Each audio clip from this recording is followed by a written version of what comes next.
Uyu ni umwanya w'ijambo ryahindura ubuzima bwawe. Mariko 5:21.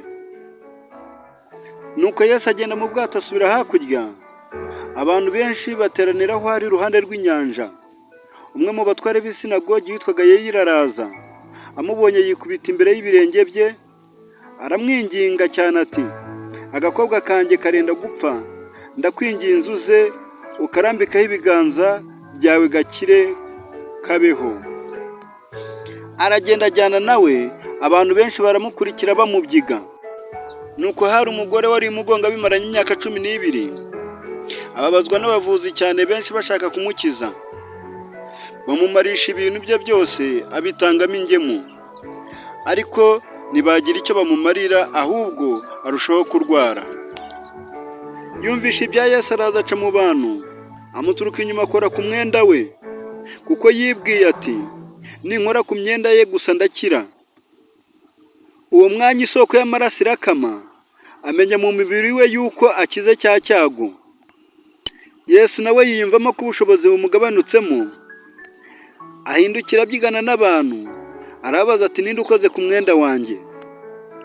Abigishwa be baramusubiza bati, ese ye, abantu barakubyiga nawe ukagira ngo ninde ukoze ku myenda yanjye? Abararanganyamo amaso agira ngo abone umukozeho. Uwo mugore aratinya ahinda umushyitsi, kuko yari azi ikimubayeho. Araza amwikubita imbere, amubwira iby'ukuri byose. Aramubwira ati, mwana wanjye, kwizera kwawe kuragukijije, wigendera amahoro, ukire rwose icyago cyawe. Iri ni ijambo ryahindura ubuzima bwawe nawe, nk'uko uyu mubyeyi nawe ubuzima bwe bwahindutse akoze kuri Yesu. Ijambo rikomeye ryahindura ubuzima bwawe riri muri iri jambo dusomye, ni ugukora kuri Yesu. Ese wakora kuri Yesu nawe ugahindurwa ubuzima? Icyo kibazo wakibaza. Mukristo mwene data w'umukobwa, mushiki wacu, murumuna wanjye, mukuru wanjye, mubyeyi wanjye, ni ukuri papa, ni ukuri mama, wakora kuri Yesu Kristo nawe ugahindurwa ubuzima.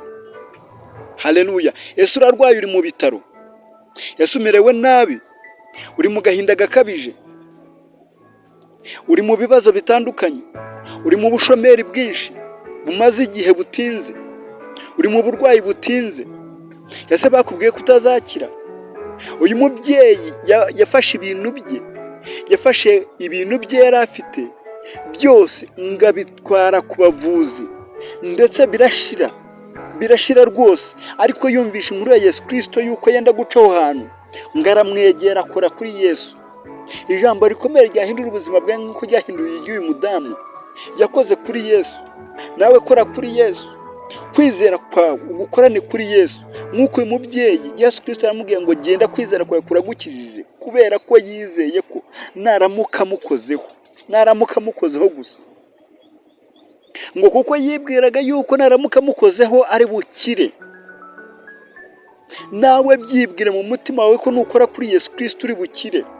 Nta kundi uri bukore kuri Yesu Kristo, nta kundi wamukoraho, ahubwo mukoreshaho umutima wawe, mushakishe n'umwete. Shakisha umutima wawe, shakisha Yesu Kristo mu mutima wawe, umuramye, wihane ibyaha byawe, ushakishe Yesu Kristo, umukoreho. Uyu mubyeyi ntabwo yagumye aho yari aryamye gusa ngo Yesu amusangeyo, yarahagurutse aragenda ajya gushaka, ajya gutega aho Yesu arimo kunyura. Nawe hagurutse umutima wawe, wizeze Imana yawe wakijijwe cyangwa se yagukijije, yatumye uve mu byaha. Uyizere yuko uri bukire, ukore kuri Yesu. Ngo akoze kuri Yesu gusa, amaraso, isoko y'amaraso irakama. Ese wakora kuri Yesu ubushomeri bwawe bugashira? Ese wakora kuri Yesu agahinda kawe kagashira? Ese wakora kuri Yesu intimba y'umutima wawe igashira? Nta wundi muntu nanjye sinakora ku ntimba yawe, usibye Yesu Kristo niwe ukora ku ntimba. Usibye Yesu Kristo niwe ukora ku gisebe cyawe kigakira, cya kindi cyo ku mutima, niwe ukora ku burwayi bwawe abaganga bananiwe. Dore abangaba bari barananiwe rwose, ngo bari baramumarishije ibintu bye, ngo ibintu bye byarashize, ariko ngakora kuri Yesu gahunda yo gukira ihita itangira iyo uburwayi irahagarara.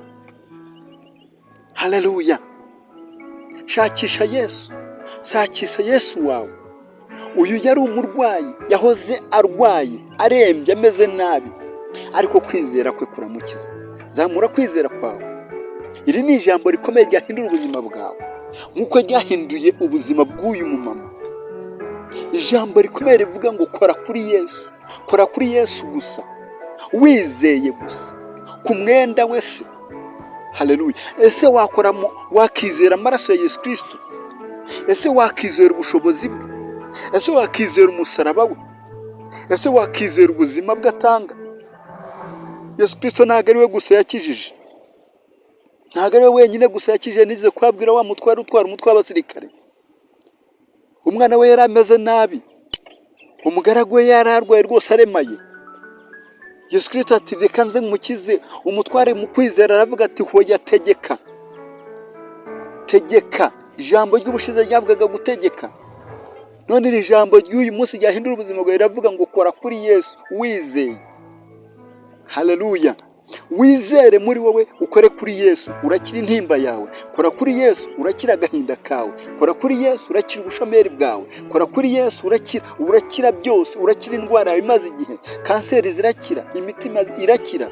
Ndakubwiza ukuri yuko diabete zikira, nta ndwara idakira. Uyu nguyu ngo yaravaga bimaranye imyaka 12, ngo ariko akoze kuri Yesu isoko y'amaraso irakama. Kora kuri Yesu nawe uhindurirwe ubuzima. Iri ni ijambo ryahindura ubuzima bwawe. Iri ni ijambo ryahindura ubuzima bwawe, kuko nuramuka ukoze kuri Yesu nawe urahindurirwa amateka.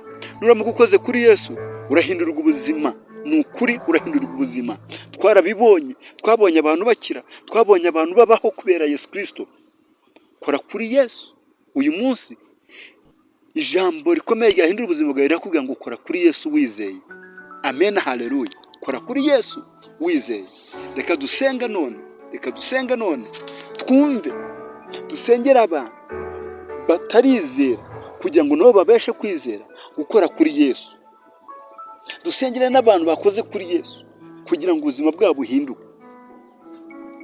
Urakoze Nyiringabo, urakoze Data wa twese wo mu ijuru. Icyubahiro ni icyawe, gukomera ni ukwawe.